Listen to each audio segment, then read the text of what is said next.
आइए बच्चों, आपका फिर से हमारे स्कूल में स्वागत है। इससे पहले के वीडियो में हमने मानव निर्मित वस्तुओं के बारे में जानकारी ली, जो हमारे जीवन की 3 मूलभूत आवश्यकताओं भोजन, कपड़ा और वस्त्र आदि में बहुत महत्वपूर्ण है। आज हम कुछ बहुत ही महत्वपूर्ण मानव निर्मित वस्तुओं के बारे में जानेंगे, जिन्हें हम अधिक प्रयोग करते हैं, जैसे संश्लेषित रेशे, प्लास्टिक, कांच, मृत्तिका, साबुन और अपमार्जक। जैसा कि आप जानते हैं, प्राकृतिक रेशे जो जंतुओं या पौधों से प्राप्त होते हैं, कपास, पटसन, नारियल, रेशम आदि से जो रेशे प्राप्त होते हैं, वो अधिक टिकाऊ और आकर्षक नहीं होते हैं। इसलिए सिंथेटिक रेशों या संश्लेषित रेशों का मानव ने निर्माण शुरू कर दिया, जैसे nylon, polyester, Terylene, Dacron, rayon आदि। आज हम दोनों प्राकृतिक रेशे और सिंथेटिक रेशों का अंतर देखते हैं। प्राकृतिक में सूती कपड़े और सिंथेटिक में पॉलिस्टर लेके। पॉलिस्टर आसानी से नहीं फटते हैं, जबकि सूती कपड़े आसानी से फट जाते हैं। पॉलिस्टर बहुत जल्दी सूख जाते हैं, जबकि सूती कपड़े देर से सूखते हैं। पॉलिस्टर लंबे समय तक टिकाऊ होते हैं, जबकि सूती कपड़े टिकाऊ नहीं होते हैं। पॉलिस्टर अधिक आकर्षक होते हैं, जबकि सूती कपड़े आकर्षक नहीं होते हैं। लेकिन सूती कपड़े का तो एक लाभ है बच्चों कि ये हर मौसम के अनुकूल होते हैं, जबकि पॉलिस्टर नहीं हो। अब आइए प्लास्टिक के बारे में जानते हैं। प्लास्टिक नाम लेते ही आपको ध्यान आ गया होगा कि आप प्लास्टिक के रूप में बाल्टी, मग, दांत साफ करने का ब्रश, प्लेट, बहुत सारी चीज़ें हैं जो आप प्लास्टिक के इस्तेमाल करते हैं। आखिर ये प्लास्टिक है क्या? इसको अगर रासायनिक रूप में देखा जाए तो ये असंतृप्त हाइड्रोकार्बन के बहुत ही उच्च अणुभार के बहुलक होते हैं, जैसे कि एथिलीन, एसिटिलीन आदि के। Bakelite, nylon, polythene, Teflon, polyvinyl chloride, ये सब चीज़ें जो हैं प्लास्टिक के ही उदाहरण हैं। इन सभी प्लास्टिक के सामानों में आपको कुछ अंतर भी दिखाई देगा। जैसे आप बाथरूम में गए और प्लास्टिक की बाल्टी में गर्म पानी आपने भर दिया, तो बाल्टी को छूकर देखिए, वो थोड़ा मुलायम लगेगा।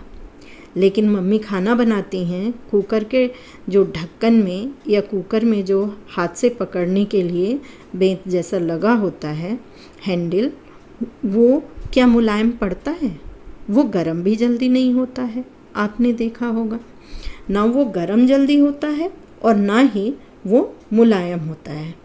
ठीक है, तो ये प्लास्टिक के 2 तरीके के आप अंतर खुद देख सकते हैं। ठीक है, तो प्लास्टिक की जो कठोरता होती है, जैसे कि कुकर का हैंडल, और उसके मुलायम होने का गलने वाला, जैसे कि बाल्टी मुलायम पड़ गया और ज़्यादा गर्म करेंगे तो वो गल भी जाएगा। तो उसके आधार पर हम प्लास्टिक को 2 वर्गों में बांटते हैं। पहला होता है थर्मोप्लास्टिक और दूसरा होता है थर्मोसेटिंग प्लास्टिक। अब थर्मोप्लास्टिक क्या होता है?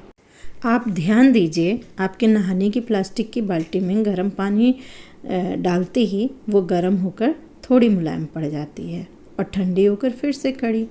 तो ऐसे प्लास्टिक का पुनः चक्रण या रिसाइकलिंग किया जा सकता है। पुनः चक्रण या रिसाइकलिंग के बाद इनका उपयोग हम दोबारा कर सकते हैं। इन्हें थर्मोप्लास्टिक कहते हैं, जैसे पॉलीथीन, पीवीसी पाइप और प्लास्टिक की छोटी छोटी गोलियाँ। ठीक है, अब आते हैं थर्मोसेटिंग प्लास्टिक के बारे में जानते हैं। जैसे कि नाम से ही पता चल रहा है, थर्मो यानी ऊष्मा। ऊष्मा को प्राप्त कर एक बार ये सेट हो गए तो फिर न मुलायम पड़ेंगे और न ही ये शेप चेंज करेंगे, तभी तो इनका नाम पड़ा थर्मोसेटिंग प्लास्टिक। जैसे आपने कुकर के हैंडल में देखा है, स्विच बोर्ड में देखा है, स्विच देखे हैं, ये सब प्लास्टिक के बेटा हम लोग बहुत सारे कामों में उपयोग करते हैं। जैसे कुछ प्लास्टिक जो है वो स्वास्थ्य देखभाल के उद्योग में भी इस्तेमाल होता है। दवा की गोलियां या टिक्कियों को पैकिंग करना है तो सिरिंज, फिर ऑपरेशन हुआ तो सिलने वाले धागे के रूप में। माइक्रोवेव ओवन में अधिक ऊष्मा पर पकाने के लिए प्लास्टिक के बर्तनों का जो उपयोग किया जाता है वो भी। फिर नॉन स्टिक बर्तनों में टेफ्लॉन के परत चढ़ाई जाती है जिस पर ना तेल और ना ही घी नहीं चिपकता है। अब आइए कुछ और भी उपयोग देखें प्लास्टिक के। प्लास्टिक के कम से कम 7 प्रकार से आप परिचित हो जाइए। पहला प्रकार है पॉलीथीन। पॉलीथीन का मतलब पॉली प्लस एथीन, ठीक है। ये एथीन के बने होते हैं। ये थैली के रूप में हम इसका प्रयोग करते हैं, ना टूटने वाली बॉटल, पाइप, बाल्टी, ये सब बनाने में। दूसरा प्रकार है एक्रिलिक। कार और ट्रकों में जो आपने खिड़कियों में लगी हुए देखे हैं पारदर्शी चीज़ें, वो एक्रिलिक के बने होते हैं, शीशे की तरह लगते हैं। तीसरा प्रकार है पॉलीप्रोपिलीन। इससे रस्सी, रेशे, मजबूत पाइप, ये सब बनाए जाते हैं। चौथा है स्टाइरोन, जिसे आप थर्मोकोल भी कहते हैं। ये पैकिंग वगैरह में, जैसे टीवी की, फ्रिज की पैकिंग में आपने थर्मोकोल को देखा है। संचायक सेल यानी जो बैटरा आप बोलते हैं आपकी भाषा में, उसके जो केस बनाने में भी इसका प्रयोग होता है, खिलौने बनाने में इसका प्रयोग होता है। पांचवा प्रकार है मेलामाइन का। ये बर्तन बनाने में प्रयोग होता है, जैसे आप डिनर सेट वगैरह देख रहे हैं, ये सभी चीज़ें मेलामाइन की बनी होती हैं। बेकेलाइट, बिजली के प्लग हैं, स्विच हैं, कंघी है, पेन और हत्थे, ये सब बनाने में बेकेलाइट का प्रयोग होता है। सातवां प्रकार टेफ्लॉन का है, जैसा कि अभी हमने बताया। नॉन स्टिक पर इसकी एक परत चढ़ाई जाती है, ऊष्मा प्रतिरोधी परत होती है और तेल और घी से को चिपकने नहीं देती है। कुछ प्लास्टिक का गलनांक बहुत ही उच्च होता है, यानी बहुत अधिक ऊष्मा देने पर भी ये जलते नहीं हैं, गलते नहीं हैं। तो इनके इस गुण के कारण इनका उपयोग वस्तुओं पर परत चढ़ाने के लिए किया जाता है।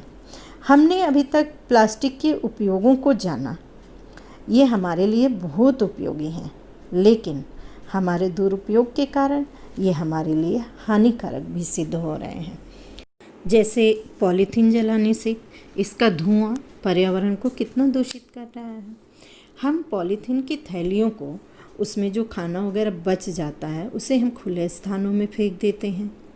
अब आपने देखा ही होगा, कभी कुत्ते को, कभी गाय को, किसी भी जानवर को, जो उसे खा लेते हैं खाने के लालच में, और बाद में वो जानवर बीमार हो जाते हैं। क्योंकि पॉलीथीन पर पानी का कोई असर नहीं होता है, तो ये सड़ते गलते भी नहीं हैं। आप कहीं भी फेंक दें, उसके बाद क्या होता है कि हवा से या किसी भी तरीके से ये सीवर लाइन में या नालियों में फंसकर पानी का बहना रोक देती हैं। और जब एक ही जगह पर पानी जम जाता है तो उसके कारण सड़ांध फैलती है, बदबू आने लगती है, तो इससे भी पर्यावरण प्रदूषित होता है। मिट्टी में अगर ये दब जाए तो मिट्टी की उर्वरा शक्ति को भी ये प्रभावित करती है। अतः हमें इसका उपयोग जो है इतने अच्छे से करना चाहिए, इसके दुरुपयोग से बचना चाहिए। कम से कम हमें प्लास्टिक का प्रयोग करना चाहिए। हम सब्जी या कोई सामान खरीदने जा रहे हैं तो पॉलीथीन की जगह हम कपड़े की थैलियों का प्रयोग करें। बच्चों, आप जानते हैं कुछ पदार्थ सड़ते गलते क्यों हैं? क्योंकि इन्हें कुछ जीवाणु इन्हें अपघटन की क्रिया द्वारा नष्ट करते हैं।